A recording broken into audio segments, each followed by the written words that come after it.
Salut, c'est Charlie, on se retrouve aujourd'hui dans les Hautes-Herbes sur la parcelle des Trois Sœurs. Alors, je vais vous expliquer pourquoi sur une parcelle sur laquelle je vais cultiver des légumes cette année, les herbes sont encore aussi hautes. Je vous explique tout dans la vidéo. Donc, nous sommes mardi 29 mai, nous sommes à la fin du mois de mai.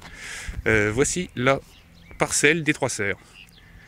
Donc les herbes sont bien développées comme vous pouvez le constater, hein. Je fais quasiment 1,90 m et les herbes m'arrivent au niveau des yeux. Donc voilà, c'est assez haut. Et on pourrait même plus distinguer les futures parcelles, tellement les herbes sont développées.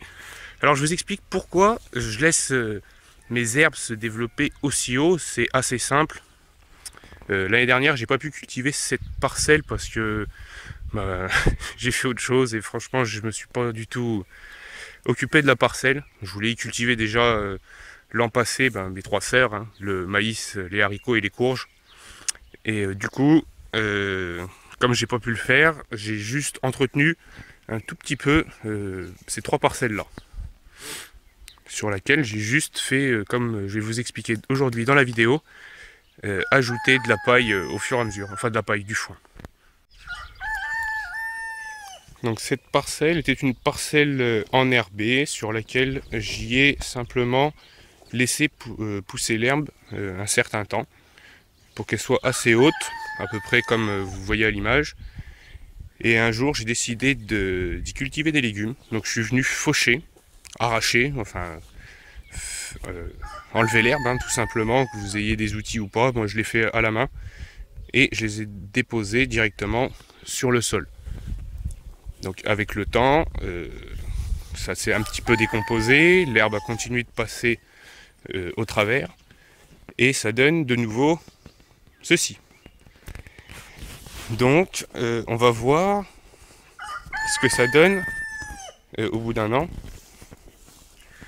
Donc ceux qui suivent un petit peu la chaîne, j'y ai amendé avec du fumier de cheval toutes les parcelles, et donc celle-ci a reçu du fumier de cheval au printemps, plus deux fois du foin, enfin du foin de l'herbe comme ça que j'ai arraché et que j'ai déposé au sol. Et donc on va voir ce que ça donne. Donc on va gratter un petit peu. On voit qu'il y a encore des restes de fumier du mois de février, mars. Donc on gratte en dessous et là tout de suite on voit la terre, donc il n'y a pas épais. Toute l'herbe qui a été mise avant est complètement décomposée, hein. On voit quasiment plus rien alors que j'avais mis une bonne épaisseur. Voilà, ça c'est toute l'herbe qui reste. Après au-dessus, voilà, là on voit de la paille et en dessous il reste un petit peu d'herbe, voilà, mais vraiment pas grand chose sur tout ce que j'ai mis. Et là j'ai passé un coup de grelinette pareil au mois de mars.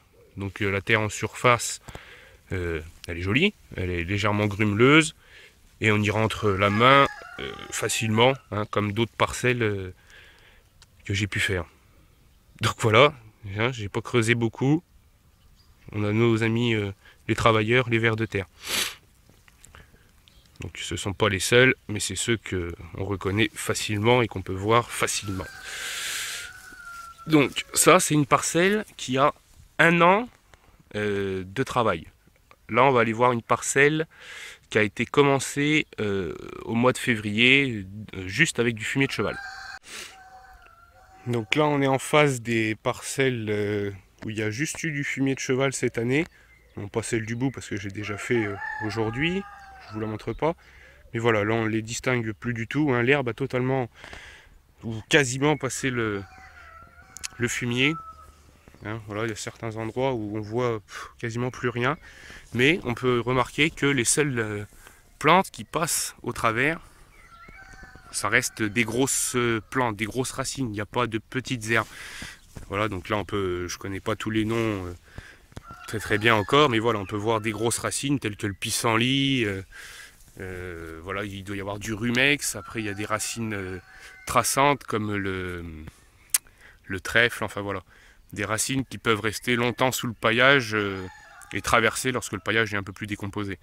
Contrairement aux petites racines comme les herbes, enfin l'herbe hein, tout simplement, ça a des racines juste de surface et dès qu'elle est étouffée ça meurt et ça repart pas.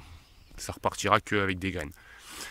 Enfin, revenons sur la parcelle. Donc là, la parcelle, elle a juste été amendée avec du fumier de cheval et on va voir à quoi ça ressemble, contrairement à celle qu'on vient de voir précédemment. Donc, on voit toujours plein de petits champignons comme ça qui se développent partout. Des petits champignons noirs, donc ceux-là, ils sont tout petits. Il y en a d'autres, j'essaierai de vous le montrer, qui sont bien plus gros, mais vraiment beaucoup plus gros. Donc là pareil, on va essayer de gratter un peu, voir ce qui se passe en dessous. Donc on voit encore très bien les boulettes de fumier de cheval. Voilà, c'est pas bien décomposé. On va gratter jusque sur le sol. Bon, là, un trou de mulot. Voilà, c'est comme toujours, hein, je vous mens pas quand je vous dis que j'ai des mulots partout. Et donc la vie du sol est bien développée. Déjà là, ici, il y a des vers de terre qui grouillent un petit peu partout. Et à la caméra, je sais pas si vous le verrez, mais il y a plein de petites bêtes, hein. Il y a des fourmis, il y a des cloportes et d'autres que je vois certainement pas. Concernant la terre, voilà, elle reste à nu. Les herbes, les petites herbes avec des petites racines, il n'y en a plus, mais la parcelle est envahie des herbes avec des racines plus grosses. Sinon la terre est un peu plus dure, voilà. On n'y rentre pas à la main si facilement, pourtant j'y ai passé un coup de grelinette comme les autres parcelles. Mais voilà, les racines sont encore assez présentes. Merci le campagnol, j'arrive à rentrer dans ta galerie, ça me permet de rentrer. Mais voilà, on voit que les racines sont encore bien présentes, mais voilà, elles sont mortes, hein, c'est tout sec. Donc voilà, le paillage fait son rôle. Et aujourd'hui, comme on est un petit peu à la fin du mois et que je suis un petit peu à la bourre, je vais vous montrer un petit peu comment je procède pour désherber la zone. Donc je vais vous montrer rapidement, je ne vais pas faire une parcelle entière avec vous parce que ça met pas mal de temps. Je vais désherber un petit peu pour vous montrer comment je fais pour les parcelles toutes neuves, toutes récentes. Donc là on voit beaucoup de menthes sauvages, encore du pissenlit, bonjour le coq, et encore pas mal de plantes comme le bouton d'or. Donc il faut savoir aussi que le bouton d'or, si je ne me trompe pas, c'est significatif, c'est une plante bio-indicatrice de sol tassé, de sol lourd. Donc ici ça ne m'étonne pas parce que le terrain ici était un pré qui était fauché très régulièrement avec un petit tracteur. Bon, revenons à nos moutons. Pour désherber, si vous arrivez à m'entendre avec les poules et les coqs juste à côté. Donc voilà, la parcelle elle est comme ça. Moi je fais simplement que tirer. Voilà, je tire dessus. Donc ça c'est des racines traçantes, hein. La menthe, bon voilà, on va essayer de les enlever. Et ensuite, donc ça je le mets un petit peu de côté. Et sinon voilà, en faisant simplement, voilà, j'ai juste arraché tout ça. Assez grossièrement, tout ce que je peux enlever et qui vient, je l'enlève. Sinon des fois il y en a un petit peu qui reste. Alors on voit la différence entre ce que je viens d'arracher et comment c'était à côté. Donc voilà, on voit un petit peu le sol, il reste encore 2-3 racines, hein. Ça c'est pas très grave, c'est des petits trucs. Et voilà, c'est tout ce que je fais. Je le balance dessus. Bon, un peu plus proprement, j'essaie de faire ça bien pour que ça couvre bien le sol. Et c'est tout ce que je fais. Voilà. Donc je fais ça sur toute la parcelle. Donc là il y en a 8 fois 12 mètres de long. Donc il y a un petit peu de travail, mais je le fais très rarement. C'est une fois tous les plusieurs mois. Quand je vois que ça commence à être vraiment imposant et que je veux cultiver rapidement, ben voilà, je vais venir arracher les herbes, les poser dessus. Une fois que ça commence à mourir, je vais pouvoir faire comme à côté. Voilà. Y planter mon maïs.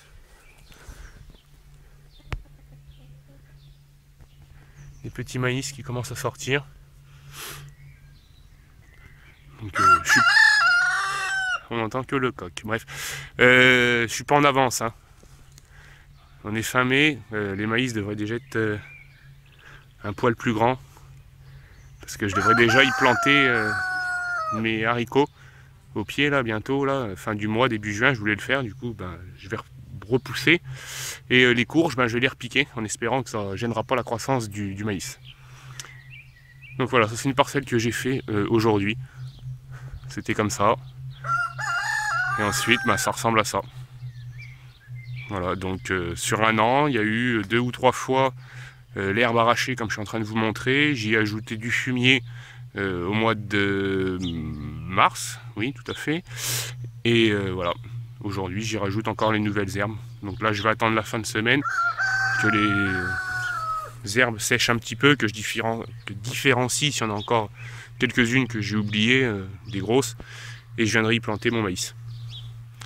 Voilà, donc j'espère que j'aurai été assez clair sur ma façon de faire.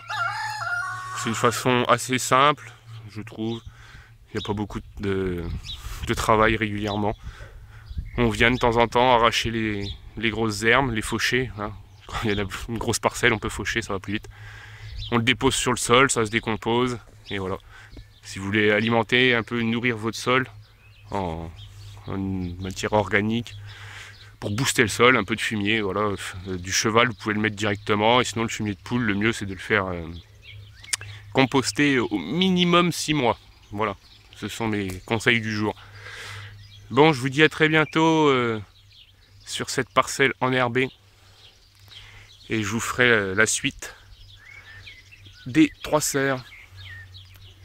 Allez, à très bientôt. Et je vous dis à la prochaine. Ciao!